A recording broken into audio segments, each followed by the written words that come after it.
नमस्कार दोस्तों, मैं पीएम डीएनएस सिंह और आप देख रहे हैं कमाल यार। इस वक्त हम बात करने वाले हैं नेपाल के एक ऐसे एयरपोर्ट प्रोजेक्ट के बारे में जो कि अगर बन जाए तो एशिया का सबसे बड़ा एयरपोर्ट हो सकता है नेपाल के अंदर। और वो शुरू भी हो गया था, लेकिन इसके बावजूद वो रुक गया।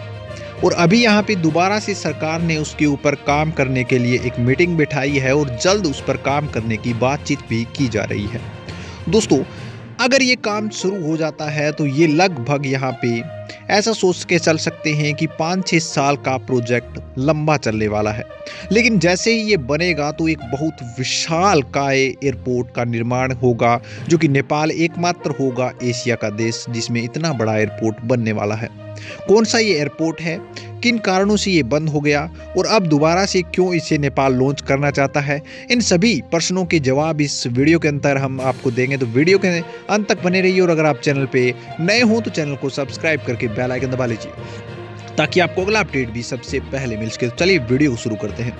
दोस्तों, मैं बात कर रहा हूँ यहाँ पे निजगढ़ अंतर्राष्ट्रीय हवाई अड्डे की, जो कि नेपाली निजगढ़ अंतर्राष्ट्रीय वायुयान के लिए भी जाना जाता है। एक प्रस्तावित हवाई अड्डा भी हम कह सकते हैं उसे, जो नेपाल के मधेश संघीय प्रांत में निजगढ़ शहर के पास काठमांडू के दक्षिण में स्थित 38 किलोमीटर की दूरी पर जो कोलहाबी है वहां पर स्थित है, यानी कि 42 मील कह सकते हैं हम काठमांडू से। इसे यहाँ पे अगर बजट की बात करें तो सबसे ज़्यादा बजट वाला एयरपोर्ट भी कहा जाता है, क्योंकि इस पर जो बजट है वो 6.7 बिलियन अमेरिकी डॉलर की अनुमानित निवेश के साथ 2025 तक पूरा करने का लक्ष्य रखा गया था। और यदि निर्माण किया जाता है तो यह दक्षिण एशिया का सबसे बड़ा हवाई अड्डा और भूमि और क्षेत्र के मामले में अगर बात किया जाए तो दुनिया का सबसे चौथा बड़ा हवाई अड्डा बनने वाला है। हवाई अड्डे का उद्देश्य है यहाँ पे कि काठमांडू में जो त्रिभुवन अंतर्राष्ट्रीय हवाई अड्डा है, जो जिसे हम TIA कहते हैं, में अपेक्षित क्षमताओं प्रतिबंधों को दूर करना और इस हवाई अड्डे के अंदर उसे एक्सचेंज करना, ऐसा कह सकते हैं। काठमांडू तराई एक्सप्रेस का भी निर्माण यहाँ पे नेपाली सेना जो कि प्रस्तावित किया गया था और बना रहा है, वो भी इसी हवाई अड्डे के लिए बनाया जा रहा है ताकि काठमांडू को इस हवाई अड्डे से जोड़ा जा सके और एक नई यहाँ पे विकास की लहर दिखाई जा सके।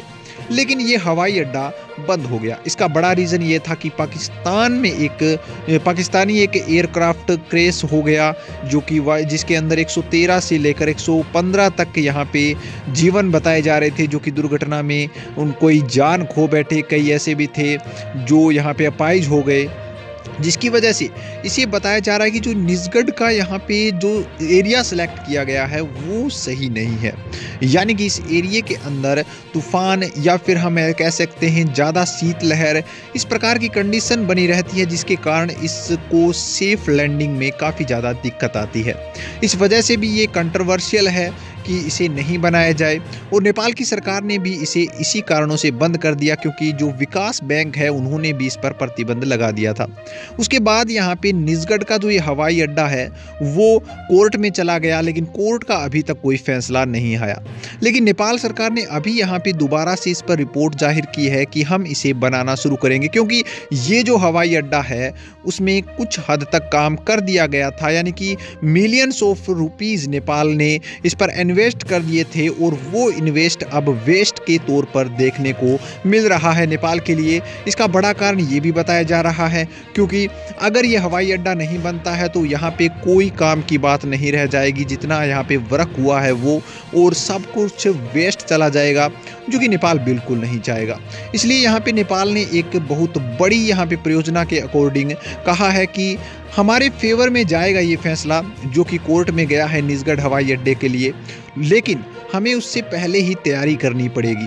इसके साथ साथ यहाँ पे पर्यटन विभाग जो कि नेपाल का है, उन्होंने भी इसी के राय में कहा है कि हमें इसके लिए जो संभावित परिणाम राशि है वो एक साथ नहीं जुटा सकते, हमें बाहरी मदद भी नहीं दे सकता कोई, क्योंकि इस पर आपत्ति जताई जा रही है, लेकिन हम इसका काम शुरू कर सकते हैं। लेकिन इसमें भी नेपाली सरकार की ज़रूरत पड़ेगी।